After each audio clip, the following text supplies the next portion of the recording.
Friends, welcome to SS exam. दोस्तों, जैसे कि अपने अकाउंट कोड के चैप्टर 3 की चर्चा कर रहे थे, तो उसके अंदर अपनों ने पार्ट 1 ऑलरेडी डिस्कस कर लिया है। ठीक है, तो चैनल की प्लेलिस्ट में जाके आप देख सकते हो। आज अपने दोस्तों पार्ट 2 के बारे में चर्चा करेंगे।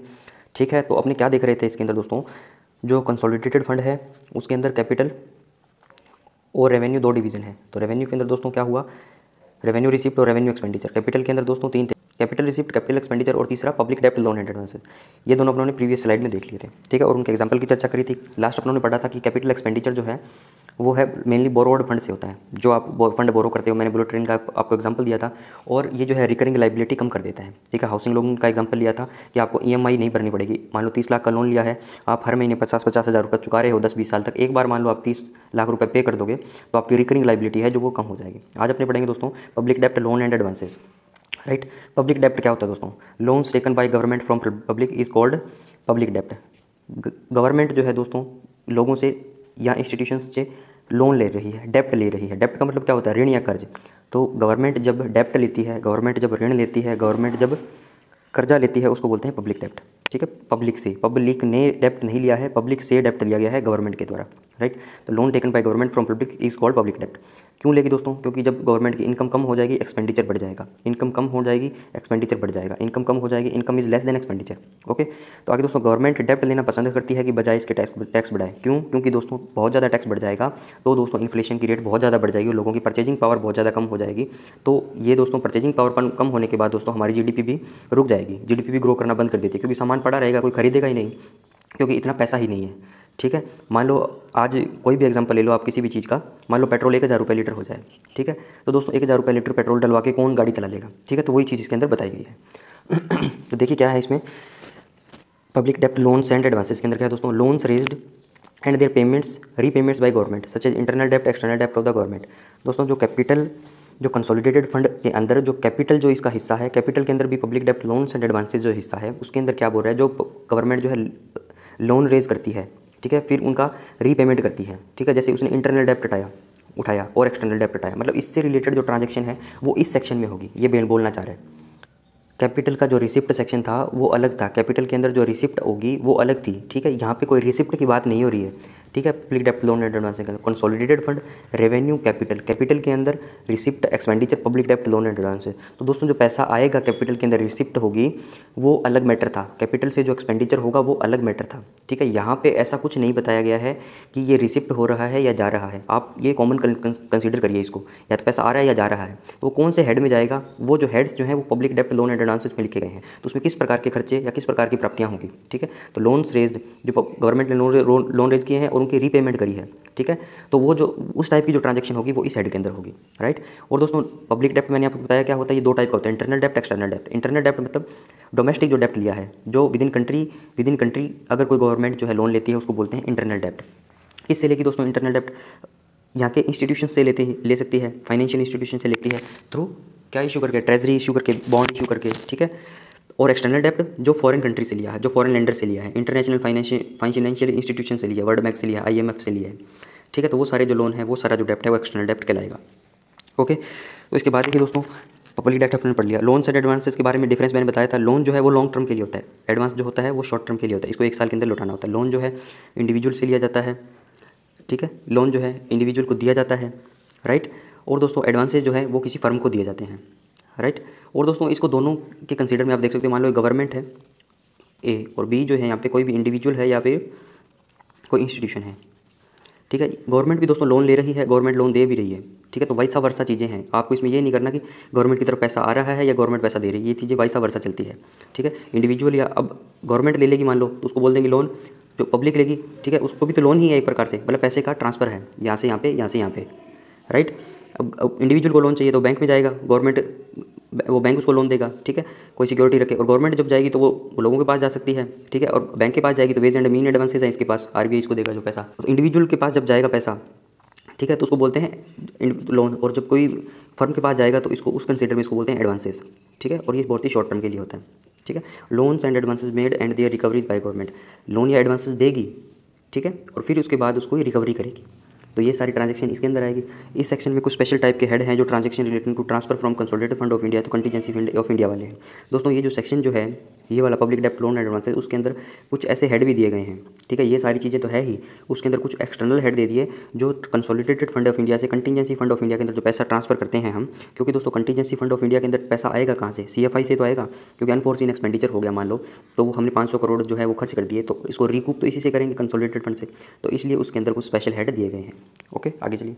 आगे क्या बोल रहा है दोस्तों, so far as the defence services and DAD are concerned, एक तो डिफेंस सर्विस और DAD, the under mentioned sanctions are covered in pamphlet of RDR and CHB, defence services receipt and charger. क्या बोल रहा है दोस्तों, अगर डिफेंस सर्विसेज की बात करें और DAD की बात करें, ठीक है, इससे अलाइड ऑर्गेनाइजेशंस भी हैं दोस्तों, लेकिन हमारी जो 2 किताबें हैं, पैम्पलेट ऑफ RDR और जो CHB की बुक है क्लासिफिकेशन हैंडबुक, इसके अंदर जो है यही जो इतने ही कोड दिए गए हैं, ठीक है, इन बुक्स के अंदर इन्हीं को इंक्लूड किया गया है। तो कौन कौन से, रेवेन्यू डिवीजन के अंदर दोस्तों सेक्टर A और B, कैपिटल डिवीजन के अंदर सेक्टर A, B, C, और लोन एंड एडवांसेस के अंदर सेक्टर F, ठीक है। रेवेन्यू डिवीजन के अंदर दोस्तों sector A and B, revenue division मतलब इसके अंदर इसका रिसीप्ट और एक्सपेंडिचर दोनों आ जाएंगे, और कैपिटल डिवीजन के अंदर इसको दोस्तों रिसीप्ट और एक्सपेंडिचर दोनों आ जाएंगे, ठीक है। और लोन एंड एडवांसेस जो था वो तीसरा जो हिस्सा था वो इसके अंदर भी सेक्टर F के अंदर आके उसके अंदर उसके भी कोड हेड दिए गए हैं। दोस्तों ये सेक्टर क्या होते हैं, जैसे सेक्टर A और B दिया हुआ है, सेक्टर A, B, C दिया हुआ है, सेक्टर F दिया हुआ है, तो दोस्तों सेक्टर कुछ नहीं होता, बहुत ईजी सी चीज़ है। कई फंक्शंस और सर्विसेज को आप मिला दोगे, आप सर्विसेज भी मत पढ़ो, कई फंक्शंस को जब दोस्तों आप मिला दोगे तो उसको बोलते हैं सेक्टर, ठीक है। सेक्टर्स का एग्जांपल मान लो ले लिया मैंने, जनरल सर्विसेज है, एक सेक्टर बना दिया, उसके अंदर बहुत सारे फंक्शंस जाएंगे, ठीक है, ठीक है। सोशल एंड कम्युनिटी सेक्शन बना दिया, एक सोशल एंड कम्युनिटी सर्विसेज बना दिया, ठीक है, इसके अंदर बहुत सारे फंक्शंस आ जाएंगे, ठीक है। जैसे इकोनॉमिक सर्विस है, इसके अंदर मैं एक फंक्शन इंक्लूड कर लूँगा, इसके नीचे बहुत सारे फंक्शन आ जाएंगे, फंक्शन के नीचे प्रोग्राम आ जाएंगे, ठीक है। ये पढ़ा होगा दोस्तों, मेजर हेड जो है वो फंक्शन को डिनोट करता है, ठीक है। इसके नीचे फिर सब मेजर हेड आ जाएगा, सब फंक्शन माइनर हेड आ जाएगा प्रोग्राम को, ठीक है। तो सबसे पहले दोस्तों सेक्टर आ जाएगा ऊपर, सेक्टर के नीचे मेजर हेड, सब मेजर हेड, माइनर हेड, तो मतलब सेक्टर जो है एक कॉम्बिनेशन ऑफ द फंक्शंस है। सबसे दोस्तों बेहतरीन डेफिनेशन यही है, और कोई डेफिनेशन ना तो किताब में दी गई है ना इन दोनों बुक्स के अंदर दी गई है, ठीक है। और ये सेक्टर जो है वो इकोनॉमी के अंदर अपने जो सेक्टर पढ़ते हैं उनसे रिलेट मत करना इसको, ठीक है। वहाँ पे प्राइमरी सेक्टर जो है वो कृषि पे डिपेंड है, उसको बोलते हैं सेकेंडरी सेक्टर, टर्शरी सेक्टर, वो सेक्टर्स अलग हैं, ठीक है। ये हमें हमारी सुविधा के हिसाब से इन किताबों के अंदर इनको सेक्टर्स में बांटा गया है, ठीक है। वो सेक्टर्स अलग हैं, ये सेक्टर अलग है, राइट। तो इसके अंदर आप ऐसे समझिए बहुत सारे फंक्शंस हैं, मान लो दोस्तों 50 फंक्शन हैं, ठीक है। इसको पढ़ने की सहूलियत के हिसाब से, इनकी अकाउंटिंग करने की सहूलियत के हिसाब से इनको 50 को एक सेक्टर में डाल दिया, मान लो सेक्टर A के अंदर, दूसरे मान लो 25 फंक्शन हैं, इनको डाल दिया सेक्टर B के अंदर। तो इस प्रकार से इसको समझ सकते हो कि group of functions is called the sectors, आपको डेफिनेशन अगर लिखनी होगी तो। दूसरे दोस्तों ये अपने कंसोलिडेटेड फंड कंप्लीट कर दिया दोस्तों। कंसोलिडेटेड फंड है, इंडिया की संचित निधि है, बहुत बड़ा इसका वो एरिया है, बहुत ज़्यादा पैसा है इसके अंदर, इसलिए ये सारी चीज़ें इसके अंदर सारी बताई गई है, ठीक है। इसको अपने और रिवाइज करेंगे नेक्स्ट जब ये चैप्टर खत्म होगा, ठीक है। तो चिंता करने की जरूरत नहीं है, अगर अभी मान लो कुछ चीज़ें छूट गई है, कुछ चीज़ें समझ में नहीं आई तो एक बार और रिवाइज करेंगे, राइट। तो देखिए दोस्तों कंटीजेंसी फंड जो है इसके अंदर इसका आर्टिकल आपको पता है 267, राइट। और इसके अंदर अनफोर्सिन एक्सपेंडिचर जो होता है, इंप्रेस्ड फंड जो होता है, इसका बस एक कोड हेड पढ़ना है हमें, ठीक है। वो नेक्स्ट स्लाइड में आपको बता दूंगा, राइट। आगे चलिए दोस्तों, public account of India, public account of India मतलब पब्लिक अकाउंट गवर्नमेंट के पास है, ठीक है। इसके अंदर जो दोस्तों कौन सी ट्रांजेक्शन आएगी, ट्रांजेक्शन रिलेटिंग टू डेप्ट, ठीक है। Small saving provident fund sector I, reserve fund sector J, deposit and advance sector K, suspense and miscellaneous sector L, और रेमिटेंस मतलब रेमिटेंस सेक्टर M। सबसे पहले जो है इसमें डेप्ट का मतलब है ऋण, ठीक है। मान लो गवर्नमेंट ने ऋण इशू किया है, डेप्ट दिया है पब्लिक को, तो वो उससे रिलेटेड जो ट्रांजैक्शन जो है वो इसके अंदर कंसीडर होगी। और दोस्तों जो स्मॉल सेविंग प्रोविडेंट फंड है, इससे रिलेटेड जो पैसा है, इससे रिलेटेड जो अकाउंट है गवर्नमेंट के पास है लोगों का, तो प्रोविडेंट फंड से रिलेटेड, ठीक है। तो इसको अपने कर देंगे पब्लिक अकाउंट ऑफ इंडिया के अंदर, ये सेक्टर I के अंदर। दोस्तों सेक्टर मैंने अभी बताया जो बहुत सारे फंक्शन को मिला के सेक्टर बनाया गया है, ठीक है। तो जो अपने अकाउंटिंग करेंगे इसके अंदर इसे कोड हेड जो है जो सेक्टर I के अंदर दिए गए हैं, स्मॉल सेविंग प्रोविडेंट फंड से रिलेटेड, ये आप समझिए, ठीक है। और रिजर्व फंड जो है दोस्तों सेक्टर J के अंदर है, डिपॉजिट एंड एडवांसेज जो है वो सेक्टर K के अंदर है, ठीक है।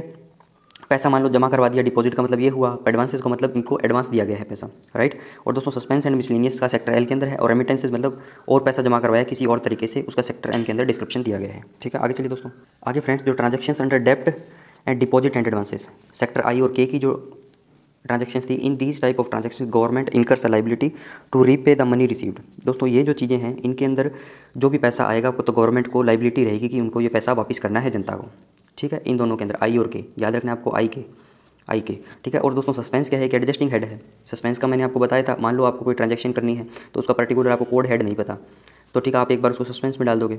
दूसरा इसके अंदर सिनेरियो क्या होता है, आपको बहुत सारी ट्रांजैक्शंस करनी है, एक दिन के अंदर मान लो 100 ट्रांजैक्शंस करनी है, ठीक है। और वो सारी मान लो एक ही कोड हेड से रिलेटेड है, तो आप एक बार उसको सस्पेंस में डालते जाओगे और लास्ट में उसको एक साथ सस्पेंस से निकाल के एक पर्टिकुलर कोड हेड में उसको एडजस्ट कर दोगे, राइट। और दोस्तों ऑल सेक्टर्स IJKLM सारे कवर्ड हैं पार्ट 3। पार्ट 3 मतलब पब्लिक अकाउंट ऑफ इंडिया के अंदर ये सारे सेक्टर इसके अंदर आ जाएंगे। अब आपसे क्वेश्चन पूछ ले कि पार्ट 3 के अंदर कौन कौन से सेक्टर इंक्लूड किए जाते हैं, IJKLM, ये आप टिक लगा दोगे। ठीक है दोस्तों, आगे चलते हैं दोस्तों 33 के ए नंबर पैरा में विभिन्न फंक्शंस सर्विसेज को मिला देना या ग्रुप कर देना सेक्टर कहलाता है। ठीक है, सेक्टर कहलाता है दोस्तों। सेक्टर भी अपना एक बार फिर बताऊंगा आपको मैं। और दोस्तों सेक्टर के अंदर जो है उसको अल्फ़ाबेट से डिनोट करते हैं। ठीक है, और सेक्टर के जस्ट नीचे मेजर हेड हम बनाते हैं। ठीक है, सेक्टर है, मेजर है, फिर सब मेजर, माइनर, सब, डिटेल, ऑब्जेक्ट हेड है। इस प्रकार से ये क्लासिफिकेशन चलता है। ठीक है दोस्तों, अब देखिए दोस्तों जो सेक्टर जो है, सेक्टर ए है मान लो, उसके अंदर टैक्स रेवेन्यू है। सेक्टर बी जो है वो नॉन टैक्स रेवेन्यू है। सेक्टर सी जो है इकोनॉमिक सर्विस है। और सेक्टर जो आई है उसके अंदर स्मॉल सेविंग फंड है, प्रोविडेंट फंड है। सेक्टर आई जो अपने अभी देखा है। ठीक है, स्मॉल सेविंग प्रोविडेंट फंड, ये सारा दिया गया है। और दोस्तों ये सारा अपेंडिक्स ए के अंदर आपको दिया गया है इस बुक की। ठीक है, पेज नंबर 233 पे जाओगे तो अपेंडिक्स ए मिलेगा, तो ये सारी चीज़ें आपको देखने को मिल जाएगी। राइट, अब देखिए दोस्तों सेक्टर ए जो है उसके अंदर टैक्स रेवेन्यू आते हैं। ठीक है, सेक्टर ए के अंदर टैक्स रेवेन्यू आती है। और दोस्तों कई जगह पे सेक्टर को सब सेक्टर में भी डिवाइड किया गया है। तो मान लो सेक्टर ए टैक्स रेवेन्यू है तो इसके अंदर इसको सब सेक्टर में डिवाइड किया गया है। तो देखिए इसके अंदर कौन कौन से taxes on income and expenditure, जो आपकी इनकम और जो आप खर्च करते हो, तो जो खर्च करके जो कमाई करते हो उसके ऊपर टैक्स लगेगा। और टैक्सेस ऑन कमोडिटी सर्विस। ठीक है, कमोडिटी सर्विसेज से रिलेटेड जो है उसके ऊपर भी आपको टैक्स देना पड़ता है। ठीक है, तो दोस्तों इनकम एंड एक्सपेंडिचर पे कौन कौन से टैक्स हैं जो स्टार मार्क किए थे, कॉर्पोरेशन टैक्स और इनकम टैक्स, ये आपकी इनकम और एक्सपेंडिचर पे है। और दोस्तों कमोडिटी पे सर्विस टैक्स है। ठीक है, और दोस्तों कस्टम टैक्स है, मतलब कस्टम ड्यूटी जो लगती है, इसके लिए मेजर हेड मैंने बताया गया कॉर्पोरेशन टैक्स का 0020 और कस्टम के लिए 0037, ये मेजर हेड है। और दोस्तों ये सारे क्या है, फंक्शन है, क्योंकि इनका मेजर हेड दे दिया, ये सारा मेजर हेड दे दिया, तो ये सारे फंक्शन के अंदर इंक्लूड किए जाएंगे। राइट, तो इसलिए ग्रुप ऑफ फंक्शंस, इस ग्रुप ऑफ फंक्शन, इसके बाद है सब सेक्टर, सब सेक्टर के बाद बहुत सारे सब सेक्टर को मिला देंगे तो एक सेक्टर बन जाएगा। या ऐसे समझिए बहुत सारे group of the functions is called sector, क्योंकि टैक्स अल्टीमेटली तो टैक्स रेवेन्यू सेक्टर ए के अंदर ही तो आ रहे हैं ये। ठीक है दोस्तों, तो आगे चलिए। नेक्स्ट दोस्तों सितंबर 2014 और मई 2015 के एग्जामिनेशन में ये इसके बारे में पूछा गया है। ठीक है, इनका जो 6 टियर 5 टियर क्लासिफिकेशन है ये मेनली आपसे पूछा गया था। ओके, तो देखिए सेक्टर जो है दोस्तों इनको अल्फ़ाबेट से डिनोट करते हैं। सेक्टर के नीचे क्या आ जाएगा, मेजर हेड, उसके नीचे सब मेजर हेड, इसके नीचे माइनर हेड, उसके नीचे सब हेड, फिर डिटेल हेड और ऑब्जेक्ट हेड। ये दोस्तों आपको ट्रिक बताई गई है याद करने के लिए, 423 222। कैसे याद करोगे इसको, 423 222 ऐसे याद करोगे, नंबर याद कर लो। और दोस्तों मेजर हेड किसको डिनोट करता है, फंक्शन को। सेक्टर के अंदर देखा बहुत सारे फंक्शंस का ग्रुप को सेक्टर बोलते हैं।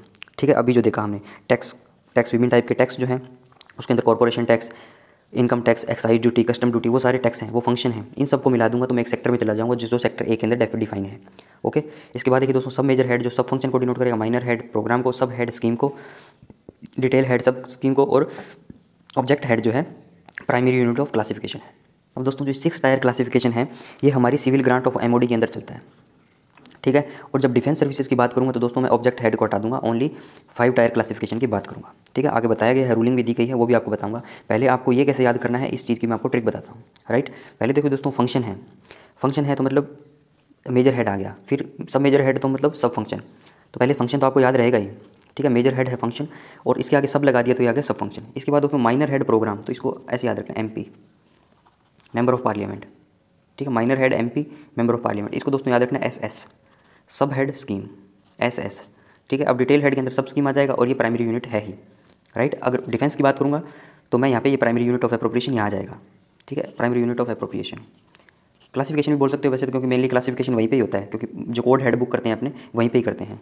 ओके, तो या प्राइमरी यूनिट ऑफ एप्रोप्रिएशन इसको बोलो, ज़्यादा बेहतर है। राइट, तो आगे देखिए दोस्तों चलते हैं, याद हुआ आपको कुछ। मेजर हेड जो है वो फंक्शन को डिनोट करता है, फिर इसके बाद सब मेजर हेड जो है सब लगा दिया इसके आगे, तो यहाँ भी सब लगा दूंगा मैं। माइनर हेड मतलब 3 डिजिट का होता है तो इसको MP प्रोग्राम हो गया। सब हेड है दोस्तों स्कीम को डिनोट करते हैं तो SS स्कीम, सब हेड स्कीम। डिटेल्ड हेड है दोस्तों वो सब स्कीम हो गया, और ऑब्जेक्ट हेड है वो प्राइमरी यूनिट ऑफ एप्रोप्रिएशन हो गया। राइट, आगे चलिए।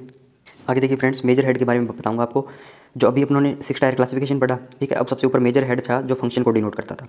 ठीक है, तो दोस्तों 4 डिजिट कोड अलॉट किया गया है मेजर हेड को। ठीक है, कौन कौन से ABCD 4 डिजिट का कोड इसको अलॉट किया गया है। ठीक है, आपने सारणी में भी देखा 423 222 423 222। ठीक है, और दोस्तों ये जो मेजर हेड है, ये जो इसकी जो सारी चीज़ें अपने डिस्कस करेंगे, सारी जो बातें अपने करेंगे वो कंसोलिडेटेड फंड से करेंगे। ठीक है, कंसोलिडेटेड फंड के अंदर रेवेन्यू था, रेवेन्यू का भी रिसीप्ट और एक्सपेंडिचर था, कैपिटल था, कैपिटल का भी रिसीप्ट और एक्सपेंडिचर था, और एक पब्लिक डेप्ट लोन एंड एडवांसेस था।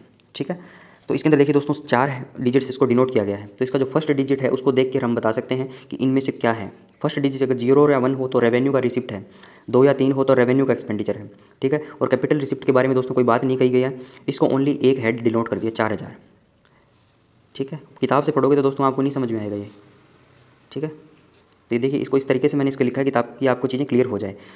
बुक्स की बातों को लिखना ही अपने आप में एक बहुत बड़ी बात है, ठीक है। आपको ये भी नहीं पता चलेगा कंसोलिडेटेड फंड की बात कर रहा है या नहीं कर रहा, राइट। तो देखिए सबसे पहले रेवेन्यू का रिसिप्ट जो है 0 या 1 है तो उसको रेवेन्यू का रिसिप्ट बोलते हैं, ठीक है। मेजर हेड, अपने मेजर हेड आइडेंटिफाई कर लेंगे, ठीक है। मान लो आपसे बोलते हैं जो 1899 है, ये कोई मेजर हेड है 4 डिजिट का, और तो कहीं 4 डिजिट है भी नहीं, आपको सीधा लिख दिया 1899 किससे रिलेटेड है।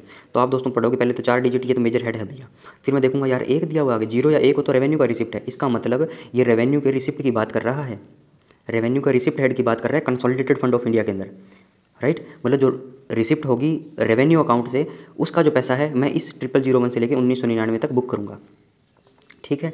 और दोस्तों रेवेन्यू रिसिप्ट का एग्जांपल दूं, मान लो दोस्तों गवर्नमेंट ने लोन दे दिया किसी को, ठीक है, 40 लाख रुपए का लोन दे दिया, राइट। और दोस्तों उस पर जो ब्याज वसूलती है गवर्नमेंट, उस पर जो ब्याज वसूलेगी वो दोस्तों रेवेन्यू का रिसिप्ट होगा, ठीक है, जो धीरे धीरे उसका ब्याज आए। और मान लो दोस्तों वो 40 लाख रुपए एक साथ चुका देगा गवर्नमेंट को, तो दोस्तों वो कैपिटल रिसिप्ट मानी जाएगी, राइट।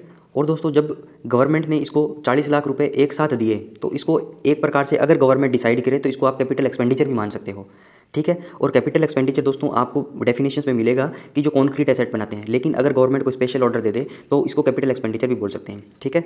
दोबारा समझिए दोस्तों, 40 लाख रुपए की बात है, यहाँ पे गवर्नमेंट है और यहाँ पे कोई इंडिविजुअल है, ठीक है। गवर्नमेंट दोस्तों 40 लाख रुपये का लोन दे दिया तो इसका कैपिटल एक्सपेंडिचर हो गया, ठीक है। इंडिविजुअल मैंने 40 लाख रुपये का लोन लिया, इसके लिए अपने क्या मान सकते हैं, इसके लिए कैपिटल रिसिप्ट मान सकते हैं, ठीक है। अब दोस्तों इस 40 लाख रुपए के जो पर मंथ मान लो 10,000 रुपये का ये ब्याज चुकाएगा, तो ये दोस्तों गवर्नमेंट के लिए रेवेन्यू रिसिप्ट है, ठीक है। अब ये 40 लाख रुपए एक साथ चुका दे, किस्तों में ना चुका के, ब्याज ना दे के, ब्याज और सूद समेत मूलधन और ब्याज एक साथ चुका दे, तो दोस्तों ये कैपिटल रिसिप्ट हो जाएगा, ठीक है, अगर गवर्नमेंट को स्पेशल ऑर्डर इनको जारी कर दी। तो दोस्तों capital receipt, capital expenditure, revenue receipt, revenue expenditure, ये चारों चीज़ें जो हैं ये गवर्नमेंट के ऑर्डर्स पर डिपेंड करती हैं, इनका कोई फिक्स नियम हमें नहीं दिए गए हैं। आगे की स्लाइड्स में आपको बताऊंगा मैं, इनके लिए कुछ फिक्स नियम नहीं है कि भाई ये रेवेन्यू रिसिप्ट के अंदर ही होगा, ठीक है। एक जनरल अपने आइडिया ले लेंगे कि कॉन्क्रीट एसेट बना रहा है, लाइफ इतने साल है, इतना खर्चा लगाए तो कैपिटल एक्सपेंडिचर है, ठीक है। रेवेन्यू का जो एक्सपेंडिचर है वो डे टू डे लाइफ के हमारे जो खर्चे हैं उसको रेवेन्यू एक्सपेंडिचर बोलते हैं, ठीक है। ऑफिस की कंटीजेंसी लानी है, कोई किसी को एडमिनिस्ट्रेशन चलाना है, ठीक है, तो वो रेवेन्यू एक्सपेंडिचर है। लेकिन अगर गवर्नमेंट को स्पेशल ऑर्डर निकाल दे तो इनको आपस में इंटरचेंज भी कर सकती है। तो ठीक है, वापस आते हैं टॉपिक पे दोस्तों। तो मेजर हेड की मैं बात कर रहा था, तो इसके अंदर जो फर्स्ट डिजिट है वो रेवेन्यू रिसिप्ट को डिनोट करेगा। अगर 1899 है तो एक देख लिया मैंने, तो मतलब ये रेवेन्यू की रिसिप्ट टाइप की ट्रांजैक्शन है, ठीक है। 2 या 3 होगा तो रेवेन्यू का एक्सपेंडिचर। कैपिटल रिसिप्ट के बारे में कुछ नहीं दिया गया, कोई भी आपको अंक नहीं देखना, ओनली 4000 है कैपिटल रिसिप्ट का, एक याद रखना, 4000 दे दिया आपको। वैसे तो लिख दोगे 4, लेकिन आप 4 लिख दोगे तो ये चीज़ भी इसमें आ जाएगी ना, क्योंकि मान लो 4300 आ गया तो अब यहाँ 4 लिख दोगे तो वो कैपिटल रिसिप्ट थोड़ी हुआ, वो कैपिटल एक्सपेंडिचर होगा, इसलिए यहाँ पे कोई अंक नहीं दिया, राइट। और कैपिटल एक्सपेंडिचर दोस्तों 4 या 5 लिखा होगा, और लोन हेड जो दोस्तों 6 या 7 होगा, राइट। अब देखिए दोस्तों इनकी रेंज दी गई है, 001 से 1999 तक रेवेन्यू का रिसिप्ट है। 0 और 1 आ रहे हैं यहाँ पे, ठीक है। 2000 आते ही तो 2000 हो जाएगा, 2000 का कुछ नहीं दिया इसमें। 2 और 3 है, 2001 से 3999, 4000 कैपिटल रिसिप्ट को दे दिया, फिर 4001 से लेके 5999 तक कैपिटल एक्सपेंडिचर को दे दिया। इसके बाद दोस्तों लोन हेड को 6 या 7 दिया है, जिसमें 6001 से लेकर 7999 तक के कोड हेड इंक्लूड किए जाएंगे, राइट। अब देखिए दोस्तों पब्लिक डेप्ट, loan and advances, interstate settlement और ट्रांसफर टू कंटीजेंसी फंड। अब देखिए अब पुरानी बातें कुछ याद आ रही है दोस्तों, पुरानी बातें कुछ याद आ रही है। ट्रांसफर टू कंटीजेंसी फंड अभी जो अपनों ने पिछला पढ़ा था, तो उसके अंदर हमने देखा पब्लिक डेप्ट, लोन एंड एडवांसेस के अंदर कि इसके अंदर कुछ ऐसे हेड दिए गए हैं। तो दोस्तों वो लोन हेड यही है, वो पब्लिक डेप्ट, लोन एंड एडवांसेस को लोन हेड बोलते हैं, ठीक है। क्योंकि पब्लिक डेप्ट, लोन एंड एडवांसेस का मतलब लोन हेड क्यों बोल दिया, क्योंकि डेप्ट कर्जा है वो भी लोन है एक प्रकार से, लोन तो है ही लोन, और एडवांसेस वो भी एक प्रकार से लोन का ही तो टाइप है दोस्तों, राइट। तो दोस्तों इस इन टर्म्स का मीनिंग एक ही रहता है, थोड़ा थोड़ा इसमें फ़र्क रहता है, टाइम पीरियड से रिलेटेड, इन चीज़ों से रिलेटेड, ठीक है। इंटरस्टेट सेटलमेंट और ट्रांसफर टू कंटीजेंसी फंड, ये सारे कोड हेड हैं जो 6001 से लेकर आपको 7999 तक मिल जाएंगे। कंसोलिडेटेड फंड से रिलेटेड ये सारी बातें कर ली। इसके बाद दोस्तों आप कंटीजेंसी फंड में जाना है तो उससे रिलेटेड ट्रांजेक्शन जो है 8000 में होगी। और पब्लिक अकाउंट दोस्तों इसको 8 नंबर से डिनोट किया गया है, जो पार्ट 3 है हमारे अकाउंट्स का, ठीक है। ये पार्ट 2 था हमारे अकाउंट का, और ये पार्ट 1 था हमारे अकाउंट्स का, ठीक है। पार्ट 1 के अंदर ये सारी ट्रांजैक्शन, पार्ट 2 के अंदर कंटीजेंसी फंड से रिलेटेड और पब्लिक अकाउंट से रिलेटेड दोस्तों पार्ट 3 के अंदर, राइट। इसमें आ जाएगा 8, तो 8001 से लेकर 8999 तक की जो ट्रांजैक्शन होगी वो पब्लिक अकाउंट के अंदर कंसिडर की जाएगी, राइट। आगे चलिए। और पब्लिक अकाउंट के अंदर डेप्ट था, एडवांसेस थे, डिपॉजिट थे, वो सारी ट्रांजैक्शन, वो कोड हेड जो सारी इसी के अंदर दिए गए हैं, ओके। आगे चलिए। अब देखिए दोस्तों आपको एक मैजिक दिखाऊंगा यहाँ पे मैं, ठीक है, क्योंकि अकाउंट्स जो बनाया गया है दोस्तों इसमें मैजिक है, ठीक है। और मैजिक कैसे है वो आपको बताता हूँ मैं। रेवेन्यू रिसिप्ट लिख दिया, रेवेन्यू एक्सपेंडिचर लिख लिया, कैपिटल एक्सपेंडिचर और लोन हेड। कैपिटल रिसिप्ट नहीं लिखा दोस्तों यहाँ पे। अब आप जवाब दे सकते हो कि सर कैपिटल रिसिप्ट क्यों नहीं लिखा, ठीक है। ये वीडियो देखने के बाद, पिछला स्लाइड आपको देखने के बाद आपको पता चल जाएगा कि कैपिटल रिसिप्ट क्यों नहीं लिखा यहाँ पे। क्योंकि दोस्तों कैपिटल रिसिप्ट का एकमात्र कोड है 4000, कंसोलिडेटेड फंड ऑफ इंडिया के अंदर रेवेन्यू पड़ा, कैपिटल पड़ा, रेवेन्यू रिसिप्ट पड़ा, रेवेन्यू एक्सपेंडिचर पड़ा, कैपिटल रिसिप्ट पड़ा, कैपिटल एक्सपेंडिचर पड़ा, पब्लिक डेप्ट लोन एंड एडवांसेस पड़ा। कंसोलिडेटेड फंड ऑफ इंडिया के अंदर रेवेन्यू रिसिप्ट पड़ा, रेवेन्यू एक्सपेंडिचर पड़ा, कैपिटल पड़ा, कैपिटल का रिसिप्ट पड़ा 4000, कैपिटल का एक्सपेंडिचर पड़ा, पब्लिक डेप्ट लोन एंड एडवांसेस पड़ा, तो उसको लोन हेड बोल दिया मैंने। ठीक है, किताब वाला दोस्तों यहाँ पे पब्लिक डेप्ट लोन एंड एडवांसेस भी लिख सकता था। अगर वो सारी बातें यहाँ पे लिख देता तो आपको बहुत जल्दी समझ में आ जाता। ठीक है, और आपको अकाउंट बुक आसान लगने लग जाती, इसलिए उसने नहीं लिखा यहाँ पे ये बातें। ठीक है, इसलिए यहाँ पे उसने अकेला लोन हेड लिखा है ताकि आप घूमते रहो। राइट, इसलिए आपको यहाँ पे ध्यान रखना है दोस्तों, ये कंसोलिडेटेड फंड ऑफ इंडिया के ही तो पार्ट हैं सारे दोस्तों, कंसोलिडेटेड ऑफ इंडिया के तो पार्ट हैं। कंटिजेंसी फंड ऑफ इंडिया के अंदर रिलेशन क्यों नहीं बनाया गया, क्योंकि एक ही तो कोड है 8000। ठीक है, और पब्लिक अकाउंट के अंदर भी एक रेंज दे रखी है। ठीक है, 8001 से 8999। और देखो दोस्तों इसके अंदर क्या रिलेशन बताया गया है। राइट, देखिए रेवेन्यू रिसिप्ट है, रेवेन्यू एक्सपेंडिचर, कैपिटल एक्सपेंडिचर और लोन हेड। सबसे पहले दोस्तों रेवेन्यू रिसिप्ट जो है 0 देखिए, यहाँ पे 2 देखिए, यहाँ पे 4 देखिए और यहाँ पे 6 देखिए। ठीक है, 0 या 1 होगा तो ये था। ठीक है, 2 या 3 था तो ये था, 4 या 5 पे ये था और आगे 6 नंबर पे ये था। ठीक है, दोबारा सुनिए दोस्तों, 0 1 तो रेवेन्यू रिसिप्ट थी, रेवेन्यू एक्सपेंडिचर 2 या 3 पे, 4 नंबर पे दोस्तों 4 और 5 पे क्या था, कैपिटल एक्सपेंडिचर, और 4000 ओनली कैपिटल रिसिप्ट को दे दिया, इसलिए इसको इंक्लूड नहीं किया, जरूरत ही नहीं रिलेशन बनाने की इसके साथ इनकी। ठीक है, और इसके बाद दोस्तों 4 5 ये हो गए, 6 और 7 के साथ लोन हेड था। राइट, इसकी रेंज पिछले हमने स्लाइड में देखी, देख सकते हो आप। तो अब देखिए दोस्तों सिविल हेड की बात करता हूँ मैं 0075 की तो ये मिसलेनियस जनरल सर्विसेज है। ठीक है, और ये दोस्तों एक फंक्शन है। इसके अंदर क्या बताएगा दोस्तों, सेम फंक्शन जो है वो रेवेन्यू रिसिप्ट कर लो, उसका रेवेन्यू एक्सपेंडिचर कर लो, कैपिटल एक्सपेंडिचर कर लो या लोन ले लो। ठीक है, उससे रिलेटेड। अब दोस्तों revenue receipt, revenue expenditure, capital expenditure, loan head, तो इनकी बातें आगे और आएगी। अभी रेवेन्यू रिसिप्ट क्या है, रेवेन्यू एक्सपेंडिचर क्या, कैपिटल एक्सपेंडिचर, अभी बेसिक थोड़ा आइडिया मैंने आपको बता दिया था जस्ट पहले। ठीक है, तो इसका दोस्तों ये सेम फंक्शन है, सारा फंक्शन सेम है, और सेम फंक्शन के अंदर हमें इन चारों के अंदर रिलेशन एस्टैब्लिश करना है। तो इसमें 2 2000 जोड़ते जाओ आप, इसको 2 2000 जोड़ते जाओ प्लस 2000। ठीक है, तो आपस में रिलेशन बन जाएगा। मिसलेनियस जनरल सर्विस है दोस्तों, सिविल हेड है ये 0075, 2075, 4075, 6075। समझ में आई कुछ बात, आगे चलिए। अब डिफेंस सर्विसेज दोस्तों, आर्मी से रिलेटेड मैं बात करूँगा। तो आर्मी का दोस्तों डिफेंस हेड है, मान लो ये 0076, तो ये रेवेन्यू रिसिप्ट होगी आर्मी को। तो वो रेवेन्यू की रिसिप्ट अब दोस्तों आर्मी को क्या होती है, आप उसमें मत जाइए अभी। मान लीजिए आर्मी को कोई रेवेन्यू रिसिप्ट हो रही है, छोटा मोटा आर्मी कुछ रेवेन्यू कमा रही है किसी भी प्रकार से। ठीक है, तो उसके अंदर दोस्तों 0076 उसके कोड हेड में बुक होगा, और ये सेम फंक्शन है।